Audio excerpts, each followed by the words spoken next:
তো দেখো মেয়েকে নিয়ে পড়াতে নিয়ে যাবো, তাই রেডি হয়ে গেছি বলে আমার মেয়েকেও আমি তোমাদেরকে একসাথে দেখিয়ে দিলাম। আর কপালটা এমনই খারাপ জানো না তো, কী করে জানি না, পায়ে পট করে এমন মোচকা লেগে গেল যে আমি আমার মেয়েকে নিয়ে পড়াতে যেতে পারলাম না। তো ওর বন্ধু আছে অনন্যার বাবা অনন্যাকে আর আমার মেয়েকে নিয়ে গেছে। থ্যাংক ইউ অনন্যা, দাদাকেও অবশ্যই। তো যাই হোক, এখানে দেখো আমি একটুখানি টিভি দেখছি আর রাত্রেবেলা একবারে চলে এসেছি ডিনারে ভাত করব বলে। তো দেখো এখানে কাজ করতে চলে এসেছি, এখানে ভাত বসিয়ে দিয়েছি। তো মেয়েতে কিছু করতে দেবে না, তাই বললাম তারা একটুখানি কাজ করি। সংসারী মানুষদের এরকম শুয়ে বসে থাকলে তো হবে না, পায়ে লাগছে ঠিকই। তা আমি কাজটা করে নিই, মেয়ে তারপর আমার পায়ে তেল মালিশ করে দেবে। তো চলো একটু কাজটা করছি।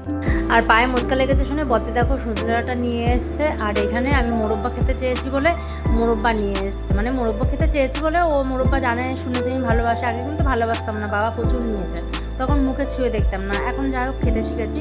তো চলো ভিডিওটা এখানেই রাখছি, tata bye bye, good night and take care.